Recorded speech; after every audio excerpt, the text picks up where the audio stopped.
تاپر 2 بعدی یه قاعده قانونی داره که اگه اونو یاد بگیرید هر عکس و تصویری رو میتونید تاپرش رو بسازید. اگه کار دکور کیک انجام میدید این ویدیو واسه شماست. تا انتهای ویدیو با من همراه باشید تا تمام نکات و فوتوفن‌های ساخت تاپر رو یاد بگیرید. سلام، به کانال موکا خوش اومدید. برید با هم این تده زیبا رو درست کنیم. ابتدا روی کاغذ پوستی یا روغنی طرح رو کپی کنید.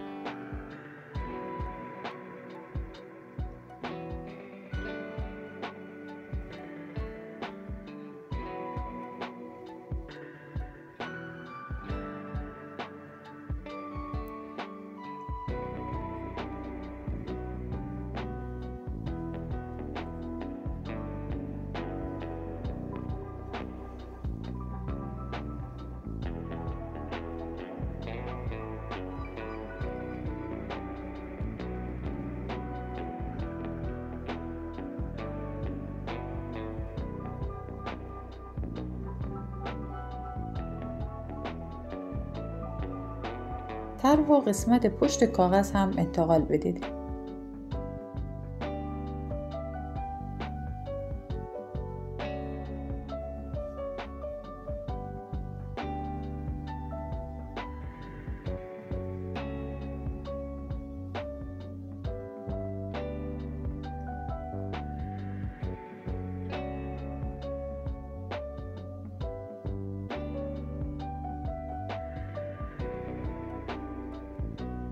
یه تیکه از خمیر فوندانت رو بردارید، خوب ورز بدید تا نرم بشه.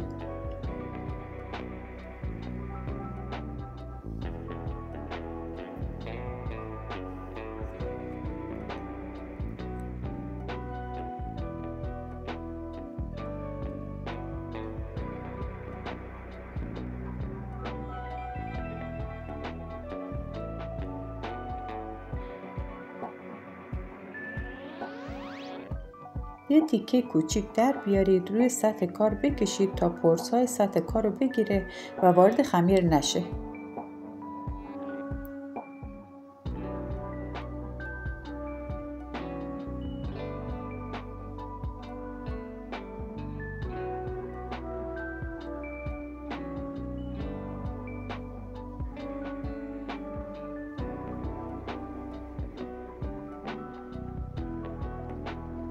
با استفاده از وردن خمیر رو بازش کنید حدوداً 2 میل.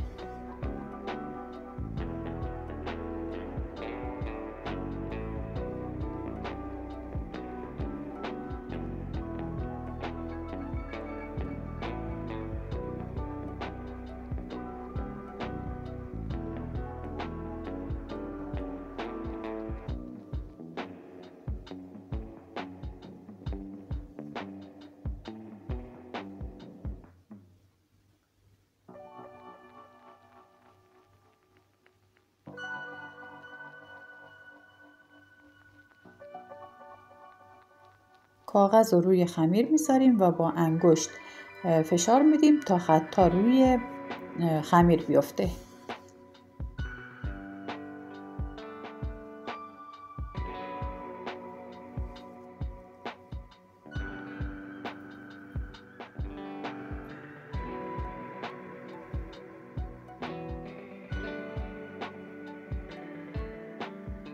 با استفاده از کاتر فوندانت طرح و برش بزنید.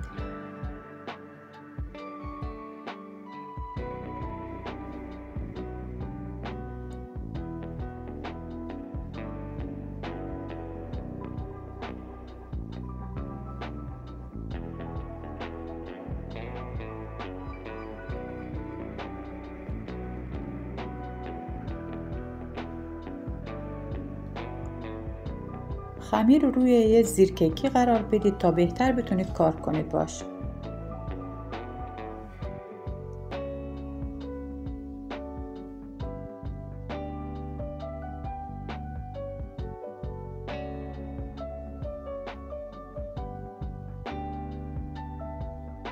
یه تیکه از خمیر رو بردارید، بعد از ورز دادن به شکل مفتول در بیارید، روی طرح اصلی یا اون طرح کپی بذارید و سعی کنید اندازه طرح در بیارید. الان من از قسمت گوش شروع میکنم.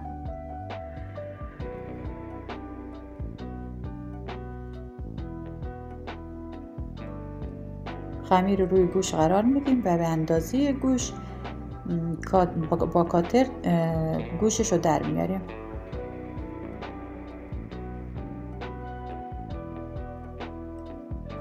با استفاده از قلمو یکم آب به خمیر میزنیم که مرطوب بشه و قسمت خمیر بالایی به پایینی بچسبه.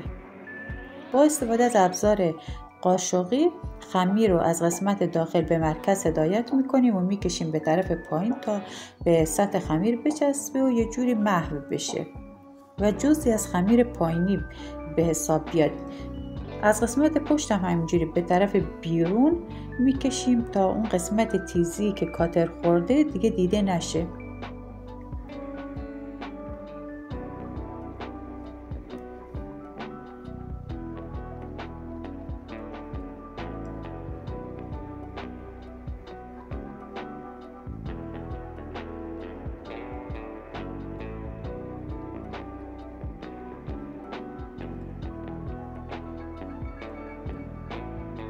واسه تاپر 2 بعدی معمولا از این ابزار قاشقی استفاده میشه واسه صاف کردن خمیر روی تر.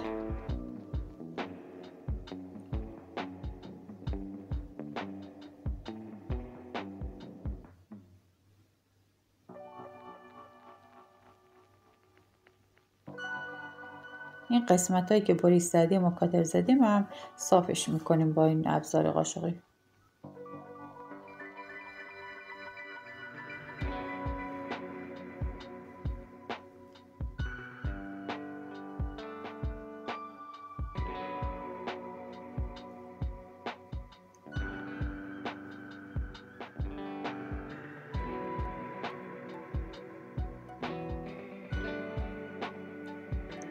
تاپر 2 بعدی مثل تاپرهای دیگه نیست که وزن خمیر رو در بیاریم، مثلا واسه گوش 2 گرم یا 4 گرم در بیاریم و بهش بچسبونیم. بعد از یه مدت خودمون دستمون میاد که چقدر خمیر نسبت به طرحمون برداریم و ازش استفاده کنیم.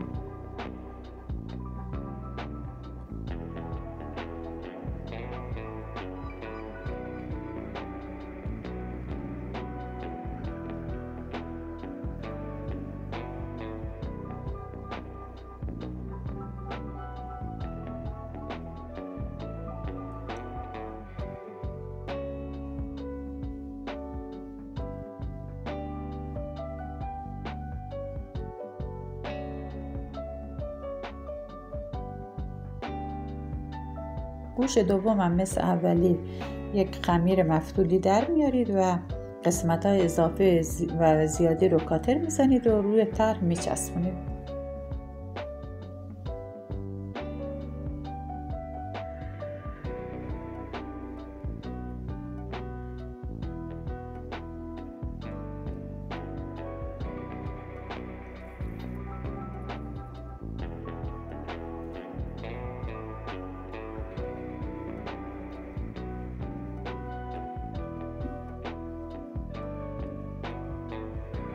توی تاپر 2 بعدی همیشه اول قسمت‌های زیری رو کار میکنیم، بعد قسمت‌های رو. الان گوش قسمت زیری تره، بعد قسمت پیشونی که برجسته است کار میکنیم و اول صورت و بعد قسمت پایین تنه رو.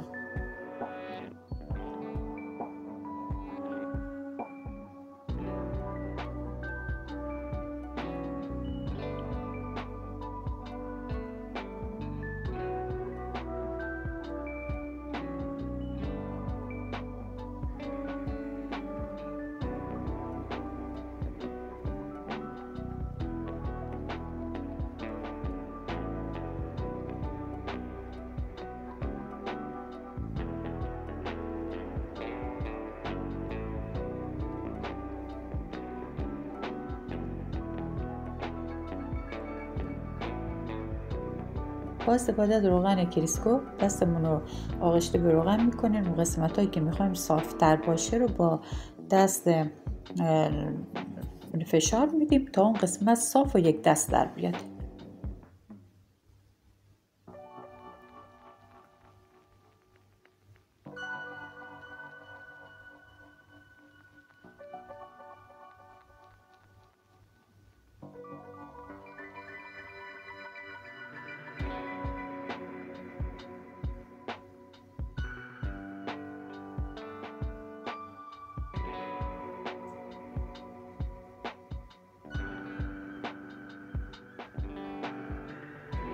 قسمت پیشونی برجسته تر از قسمت های بین دو تا چشمه. واسه همین اون قسمت رو برجسته تر خمیر بیشتری برمیداریم، برجسته تر درست میکنیم و فاصله دو تا چشم که فرو رفته تر خمیر کمتری برمیداریم. همچنین قسمت لپا که برجسته خمیر بیشتری باید استفاده بشه.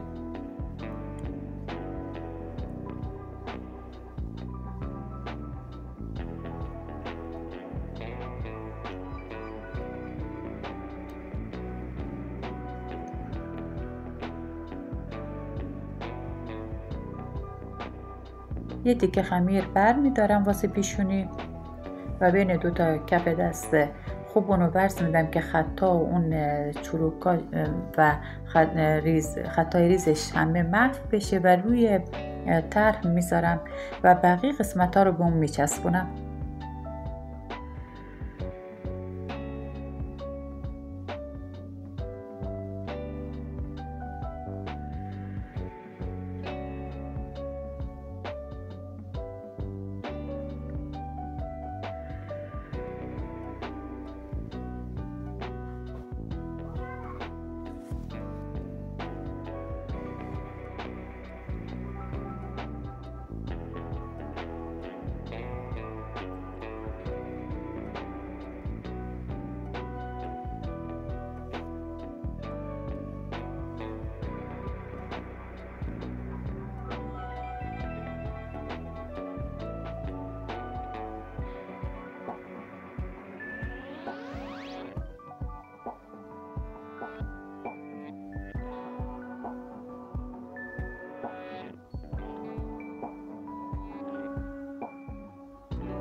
واسه این قسمت من خمیر کمتری برداشتم چون نسبت به پیشونی و لپ‌ها این قسمت فرو رفته تره. قسمت چشمم در میاریم که واضح باشه، بعد موقع کار کردن پوشیده نشه.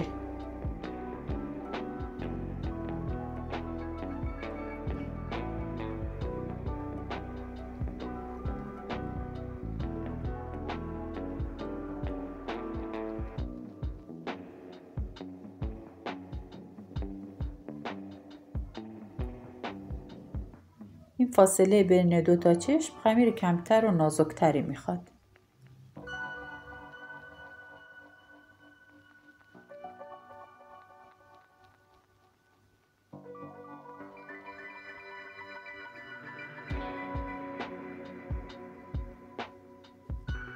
این تیکش رو من با کاتر در میارم واسه این که میخوام گونه، چون روی گونه مو یا پرس نیست، میخوام گونه یه تیکه صاف و صیقلی باشه و روی صورت قرار بگیره.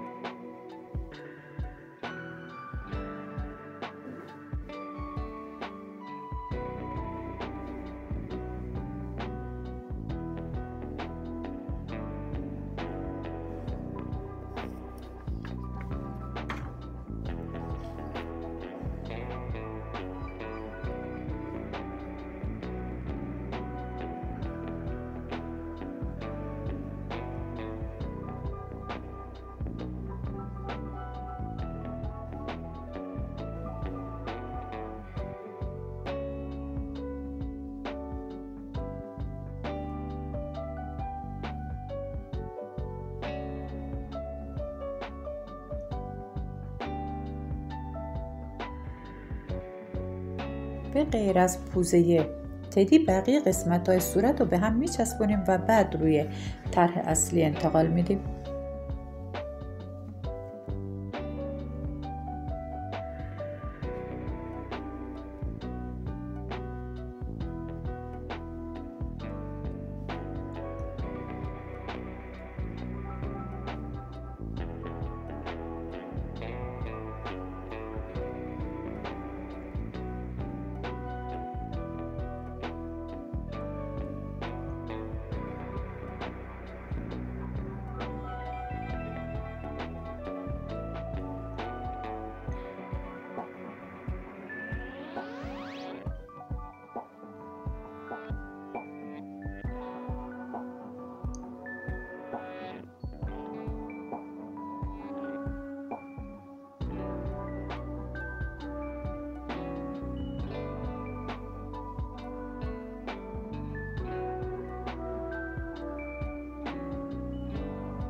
سطح کار رو آب میزنیم و بعد خمیر رو انتقال میدیم به روی خمیر اصلی قرار میدیم.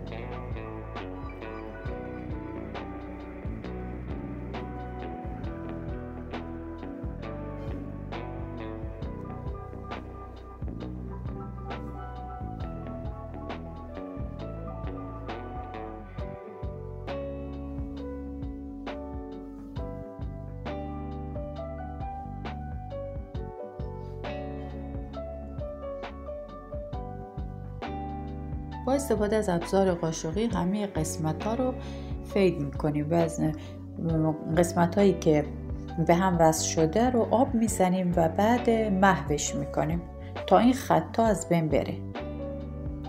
واسه صورت حیوانایی مثل تدی، اینا که یا گربه، اینا که مو داره یا پرز نداره، لازم نیست که خیلی صاف در بیاره، چون بعد یه حالت پرزدار میشه و اینا دیده نمیشه.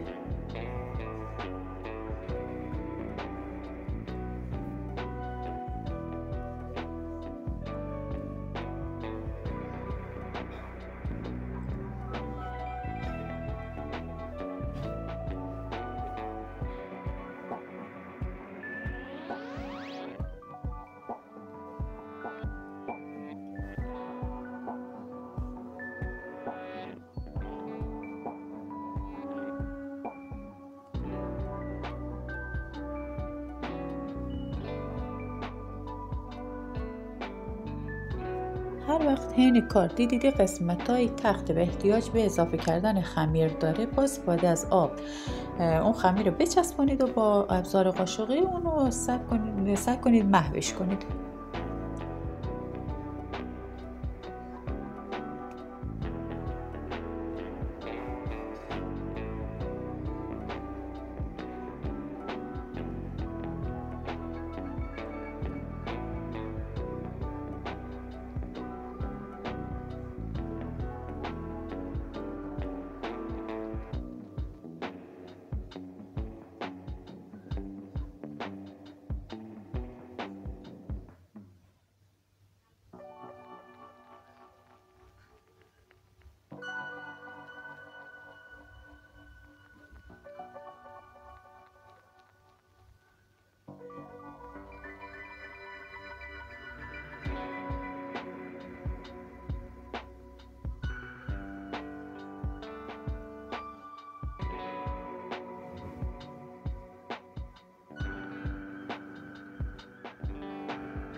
اینجا هم که ابزارم شکست، ولی خب سعی میکنم درستش کنم که بقیه فیلم رو بگیرم.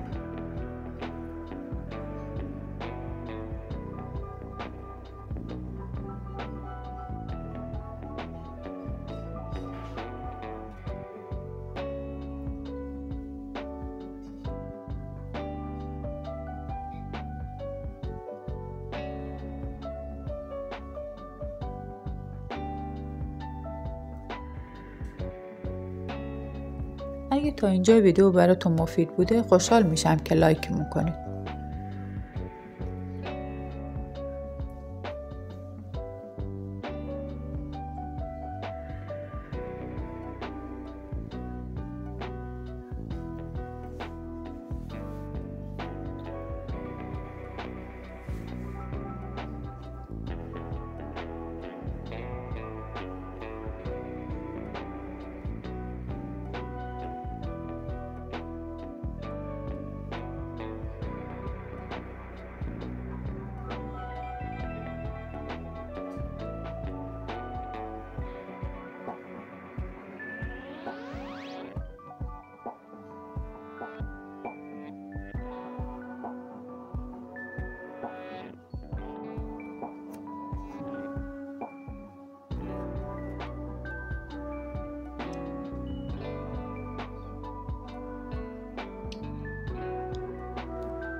اگه دیدید قسمت چشم ها پوشیده شده، با استفاده از سنبه قسمت چشم ها رو در بیارید.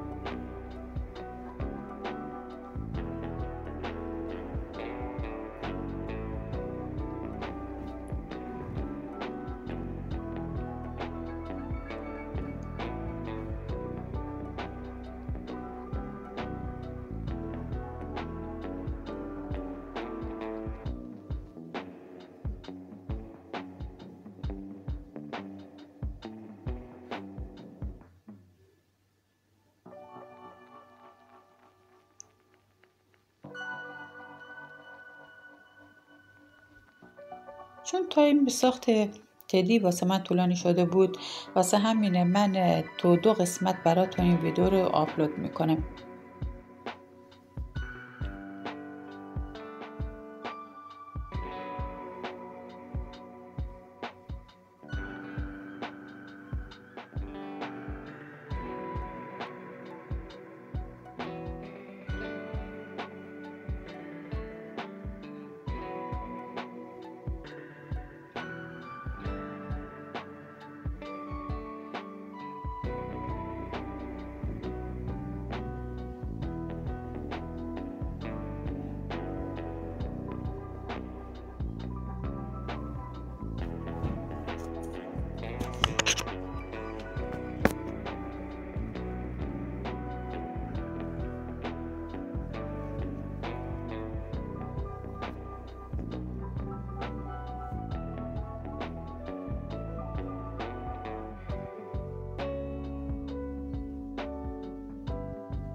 واسه پوزه یه تیکه خمیر فوندان بردارید، قشنگ ورزش بدید که صاف و یک دست بشه بدون ترک. بعد روی خمیر اصلی بچسبونید. اگه دیدید پوزه خمیر برداشتید پوزتون خیلی بزرگ در اومد، میتونید یه تیکه کوچیک‌ترش کنید، یا اگه دیدید خیلی کوچیکه میتونید یه تیکه بزرگتر. این دل بخواهیه.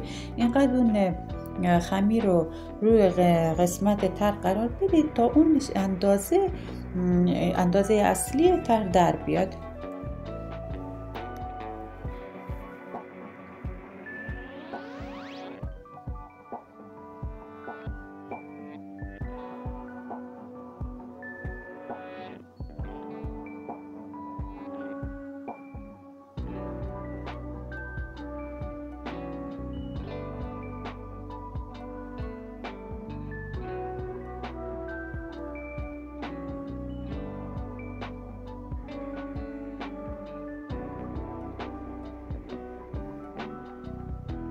با استفاده از آب من پوزه رو به خمیر اصلی چسبوندم و بعد کناره های پوزه رو فقط فیدش کردم که به خمیر اصلی بچسبه.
سعی کنید قسمت پوزه رو صاف و یک دست در بیارید، چون روی پوزه مو و یا پرس قرار نمیگیره.